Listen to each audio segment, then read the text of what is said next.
कहा कि जब भगवान को दुख आया तो मैंने सुना भगवान नर नारायण ने भी प्रहलाद से युद्ध कर लिया। वह प्रहलाद जो प्रहलाद को भगवान बचाने के लिए नरसिंह बन गए। आखिर ऐसा क्यों हुआ कि प्रहलाद से युद्ध हुआ भगवान का? प्रहलाद से नैमिषारण्य में नर नारायण का युद्ध हुआ, देवी भागवत कहती है। क्यों, कैसे? तो कहा श्राप लगा था इंद्र का। कौन है नर नारायण? कहां से आ गए नर नारायण? तो देवी भागवत की कथा कहती है कि ब्रह्मा के पुत्र हुए, नाम पड़ा धर्म। ध्यान देना बंधुओं, वह कथा है देवी भागवत जो अन्य पुराणों की कथाओं पर न वर्णित हो। नाम है धर्म, और धर्म की 10 कन्याओं का विवाह धर्म के साथ हुआ। दक्ष की कितनी बेटियां हैं? 60। दक्ष की 60 बेटियां हैं। 60 में 10 धर्म को, 27 चंद्रमा को। चंद्रमा की 27 पत्नियां हैं और धर्म की 10 पत्नियां हैं। और धर्म की 10 पत्नियों में 4 पुत्र हुए धर्म के।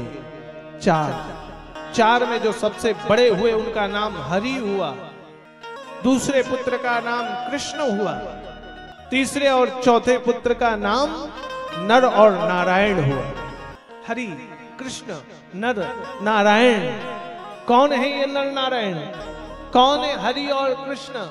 स्वयं नारायण है जो 4 भाग में विभक्त होकर धर्म के पुत्र बन गए। ये नर नारायण तपस्या करने के लिए बद्री का आश्रम आ गए। श्री बद्रीनाथ, बद्रीनाथ नाम सुना है ना बद्रीनाथ का? और गए हो बद्रीनाथ में तो एक पर्वत का नाम नर और दूसरे पर्वत का नाम नारायण है। वर्णित है नर नारायण।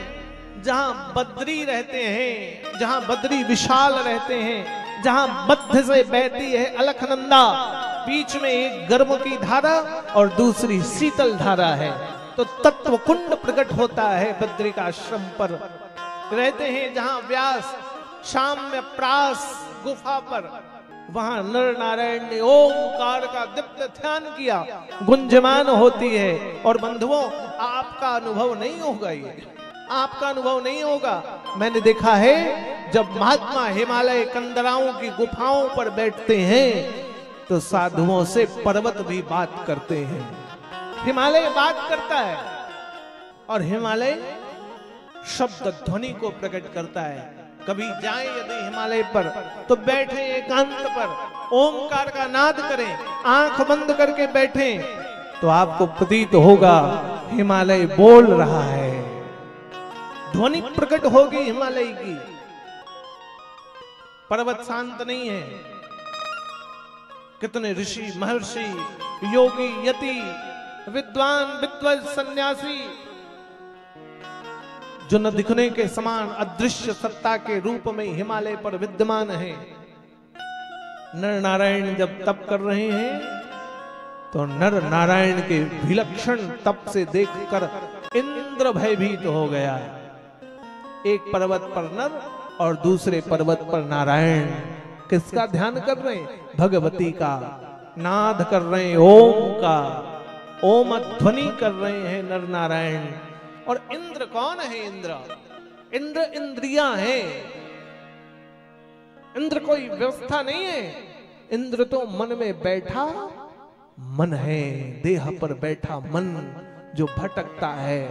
ध्यान पर बैठो, भगवान की पूजा पर बैठो तो कौन भागता है? मन। मैंने देखा है व्यक्ति को दिन भर कोई काम याद नहीं आएगा, लेकिन मंदिर में भगवती के सामने बैठ जाओ हाथ जोड़कर तो सब काम ध्यान आ जाएगा। आटा घर में खत्म हो गया है, चाय पत्ती खत्म होने वाली है, दुकान से ये सामान भी लाना है। चूंकि इंद्र कभी नहीं चाहता है कि आप भजन करें, इंद्रियां कभी नहीं चाहती कि आप इस मार्ग की तरफ जाएं। क्यों? चूंकि इंद्रियां तो चाहती हैं आप हम में उलझे रहें, इंद्रियां तो चाहती आप हमसे लिप्त रहें, वो इंद्रियां तो चाहती आप वापस मरें फिर जन्म लें। आद्य गुरु शंकराचार्य भगवान यही तो कहते हैं, पुनरपि जननम पुनरपि मरणम, पुनरपि जननम पुनरपि मरणम, पुनरपि जननम पुनरपि मरणम, पुनरपि जननम पुनरपि मरणम, पुनरपि जननी जठरे शयनम, पुनरपि जननी जठरे शयनम, पुनरपि जननी जठरे शयनम, पुनरपि जननी जठरे शयनम, भज गोविंदम भज गोविंदम भज गोविंदम भज गोविंदम, भज गोविंदम भज गोविंदम भज गोविंदम भज गोविंदम, भज गोविंदम भज गोविंदम गोविंदम भज मूढ़ मते, यह संसार ने खल दुस्तारे। संसार को क्या बताया? खल बताया। जैसे ओखल में कोई भी वस्तु डाल दिया जाए तो वो कुटना है। हम कहाँ हैं? संसार रूपी खल पर कुट रहे हैं। जन्मेजय को बता रहे हैं यही बात कि इंद्रियां कभी नहीं चाहती कि हम भजें भगवान को, लेकिन गोविंदम भज मूढ़ मते, मन जब विचलित हो जाए, भगवान के भजन से भी विस्भ्रमित हो जाए, तो खींचे वापस मन को। लोग पूछते हैं महाराज जी ध्यान कैसे करें? तो कई लोग बताते हैं मन को शांत कर लें। मन शांत नहीं हो सकता है। मन में प्रकट होने दे विचारों को, और एक समय आएगा कि विचार प्रकट करते करते करते करते मन थक जाएगा और आपका ध्यान केंद्रित हो जाएगा। हम जब मन को पकड़ेंगे तो मन उछलेगा ना, विचार लाए, यह भी समाप्त, यह भी समाप्त, यह भी समाप्त, और करते जाओ। एक ना एक दिन थकेगा विचार, एक दिन शून्यता की तरफ आप जाओगे, समाप्त हो जाएगी वो व्यवस्थाएं। और इंद्र को लगा कि नर नारायण क्यों कर रहे हैं तब? नर नारायण को तब करने का कारण क्या है? और इंद्र ने भेजा 16,100 अप्सराओं को। एक दो अप्सराएं नहीं, कितने? 16,100। 16,100 अप्सराओं को इंद्र ने भेजा, और अप्सराएं वहां जा करके नृत्य करने लगी। वहां नृत्य करने लगी नर नारायण के समक्ष, नर नारायण को मोहित करने लग गई। और नारायण समझ गए किसने भेजा है ये। नारायण जान गए कि ये कौन भेजा है, कौन कर सकता है ये दुस्साहस। और नारायण हंसते हुए खड़े हो गए, समाधि को त्यागा, और नारायण ने कहा कि तुम्हें इंद्र ने भेजा है हमारे मन को, हमारे मन में काम को जगाने के लिए। और जानते हो भगवान नारायण ने अपनी उरा जंघा को विशाल किया, और जंघा पर जोरदार प्रहार किया, जहां से सुंदरी स्त्री प्रकट हो गई जिसका नाम उर्वशी हुआ। भगवान नारायण ने उर्वशी को प्रकट कर दिया उन अप्सराओं के मध्य में। मानो उन 16,100 स्त्रियों की सुंदरता, अप्सराओं की सुंदरता उर्वशी में खिंच गई हो, उन स्त्रियों की सुंदरता उर्वशी में समावेशित हो गई हो।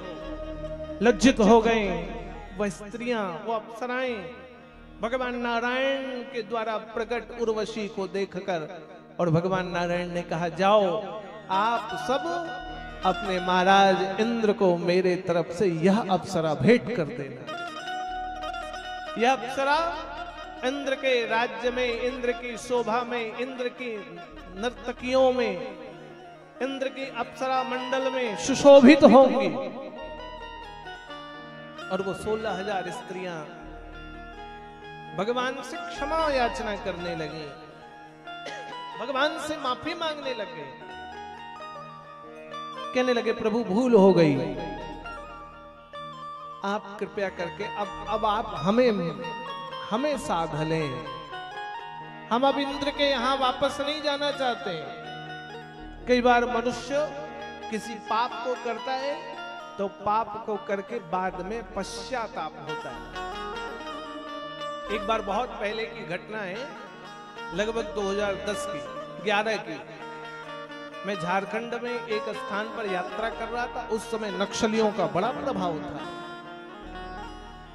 और सुबह सुबह यात्रा पर निकला, किसी ग्रामीण क्षेत्र से प्रवास करके निकल रहा था। उस दिन नक्सलियों ने बंदी का ऐलान किया, कुछ खुलेगा नहीं, सब बंद रहेगा। तो हम जाने लग गए तो एक गांव में एक आदमी ने रोका, 2-4 आदमी, वृद्ध आदमी ने कहा, बोले महाराज कहां जा रहे हैं? हमने कहा आगे जा रहे हैं, कार्यक्रम है, वहां रुकेंगे।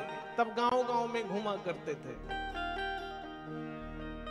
उन्होंने कहा आगे जो है ना जाना ठीक नहीं आपके लिए। हमने बोला क्यों? बोले नक्सलियों की बंदी है, जंगल है, अच्छी बात नहीं है। बोले नहीं नहीं मुझे तो जाना है। मैंने कहा मैं तो जाऊंगा, लेकिन बात नहीं माना। उन्होंने कहा यदि आप जाना चाहते हो तो एक काम कर लो। क्या? आप गाड़ी का हॉर्न बजाते हुए जाइए। मन में विचार आया, हॉर्न बजाकर जाएंगे तो और लोगों को पता चलेगा कोई गाड़ी जा रही है। हमने हॉर्न बंद कर दिया। 1-8 किलोमीटर गाड़ी आगे बढ़ी, देखा रास्ते में एक पेड़ काट कर गिरा हुआ था सड़क पर, गाड़ी रुक गई। हमने कहा जल्दी से गाड़ी घुमाओ, मामला गड़बड़ है यहाँ। गाड़ी घुमाते घुमाते 6 लोग आ गए, मुंह बांध करके, हथियार बंद। 2011 की घटना, गर्मी के समय की बात, हथियार बंद किए पहुंच गए। तब ब्रह्मचारी था, सफेद वस्त्र पहनता था, पतला दुबला शरीर था। बोले कहां जा रहे हो? हमने कहा आगे। गाड़ी से उतारा, ले गए अपने समूह पर। और वह दिन की घटना है, उस दिन का प्रवचन उन्हीं के बीच में हुआ। पहले तो थोड़ी धुकधुकी हमारी भी बची, कहीं ऐसा ना हो प्रवचन के बाद कनपटी में 2 बंदूक रखें और उड़ा दें हम ही को। लेकिन भगवती की कृपा, मति फिर गई उनकी और सम्मान वापस कर दिया। उसके बाद तो कई दिन आए वो हमारे पास, कई प्रवचनों में आए। और कई प्रांत पर तो जो पुराने होंगे उन्हें पता होगा, हमारी कई कथाओं में वो आते गए, आते बाहर बैठते। झारखंड आदि में कथाएं रात 8 बजे शुरू होती हैं, रात 12-12, 1-1 बजे तक कार्यक्रम चलता है। पहले ऐसे चलता था। तो रात को आकर के बड़ी भीड़ होती है उधर कथाओं पर, और भीड़ में पीछे आकर के आराम से बैठकर कथा सुन के चल जाते थे। अब तो समय बदल गया, अब वो वातावरण परिवर्तित हो गया। अब नक्सलियों का प्रभाव समाप्त सा हो गया है। कौन है नक्सली? कोई दूसरे व्यक्ति नहीं, हम आप ही हैं वहां बैठे। तो एक बार पकड़ कर ले गए, बच गए हम भी वहां, और किसी ने मति नहीं फेरा। भगवती ने उनके विचार को बदल दिया। भगवान ने कहा कि ये जाकर इंद्र को देना उर्वशी। उड़ा, उरु से प्रकट हुई तो नाम पड़ा उर्वशी। लेकिन उन्होंने कहा कि हम आपसे विवाह करना चाहते हैं, अब इंद्र के पास नहीं जाएंगे। भगवान ने कहा कि देखो अभी तो नहीं। और किसी के विचार को किसी स्त्री, देवी भागवत कहती है कि उनके यदि बात को टाला जाए वह भी श्रेष्ठ नहीं है। तो भगवान ने कहा अभी नहीं, जब मैं कृष्णा अवतार लेकर आऊंगा तो आप सबसे विवाह होगा। देवी भागवत कर्म फल को बता रही है और जन्मेजय को बता रहे हैं कि वही 16,100 स्त्रियां जिन्होंने भगवान की तप को तोड़ने का प्रयास किया, उन्हें काल यवन ने बंदी बनाया। काल यवन उन्हें बंदी बनाकर ले गए और तब सबने भगवान को पुकारा और तब भगवान गए वहां। काल यवन के साथ युद्ध हुआ, क्षमा करें, भौमासुर के साथ युद्ध हुआ और भौमासुर नरकासुर का उद्धार किया भगवान ने। नरकासुर का उद्धार करके भगवान ने 16,100 स्त्रियों के साथ एक साथ पाणी ग्रहण संस्कार पूरा किया। 8 पटरानियां तो पहले भगवान की हो गई थी, रुक्मणी, जामवती, मित्रविंध्या, भद्रा, कालिंदी, ये तो भगवान की 8 पटरानियां पूर्व थी। और तब से कृष्ण भगवान की कितनी पटरानियां हो गई? 16,108 पूर्व जन्म के दिए अधिकार के साथ। उर्वशी को लेकर सभी अप्सराएं चली गईं स्वर्ग। लेकिन भैया इधर भगवान नारायण ने क्रोध प्रकट हो गया और नर आ गए। नर ने कहा आप फिर गलती कर रहे हो, आप फिर भूल कर रहे हो। कैसी भूल? आप इस भूल में जा रहे हो कि पहले तो आपने तप के प्रभाव से उर्वशी को प्रकट कर दिया। आपने अपने तप के तेज को निचोड़ दिया। आप अपने तप के प्रताप का निचोड़ करके उर्वशी को प्रकट किए। अब आप फिर क्रोध कर रहे हो। इसलिए क्रोध उत्तम नहीं है बंधुओं। क्रोध आता है लेकिन प्रयत्न करें क्रोध को रोकें। क्रोध अच्छा नहीं है। और नर ने समझाया क्रोध नहीं करने के लिए, लेकिन दूसरे तरफ इंद्र को क्रोध आ गया उर्वशी को देखकर। ये मेरी रचना पर उपहास है, मेरी रचना का अपमान है। और इंद्र ने श्राप दे दिया, अपने ही भक्त से युद्ध करते रहोगे तुम, अपने ही भक्त से लड़ते रहोगे। दूसरों को समझाना आसान है, अपने ही भक्त से लड़ते रहो। और यही कारण रहा कि प्रहलाद के साथ भगवान नर नारायण का युद्ध होने लगा।